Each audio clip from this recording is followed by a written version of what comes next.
جگہ سنا ہے جب ہم ایک مرکز میں جاتے ہیں تو ادھر ہم کو پوری نماز پڑھنی پڑتی ہے، قصر نہیں کرتے. پائے حضور ہمارے مرکز کون سے ہیں؟ آیا لندن بھی ہمارا ایک مرکز ہے؟ بات یہ ہے کہ جب بھی سفر میں جاتے ہو تم نے اگر اپنی نماز پڑھنی ہے تم قصر کرو گے، چاہے وہ تم یہاں لندن میں آتے تب بھی. لیکن یہاں آ کے تم کیونکہ امام کے پیچھے نماز پڑھ رہے ہو، امام پوری نماز پڑھا رہا ہے اس لیے پوری پڑھتے ہو. کوئی شرط نہیں ہے. جب تم مسافر ہو تو یہاں بھی قصر کر سکتے ہو اگر اپنی پڑھ رہے تو. سمجھ آئی؟ ٹھیک ہے جی. چلو. اور اس خلیفہ ثانی نے بعض وقت قادیان میں بعض لوگ آتے تھے پوچھتے تھے، میں کہتا تم قادیان میں بھی پڑھ سکتے ہو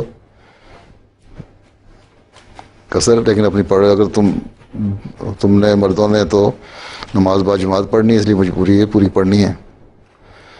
اگر اپنے امام کے پیچھے پڑھ رہے ہو، کہیں لیٹ ہو گئے ہو تو تم قصر کرنا چاہو تو کر سکتے ہو.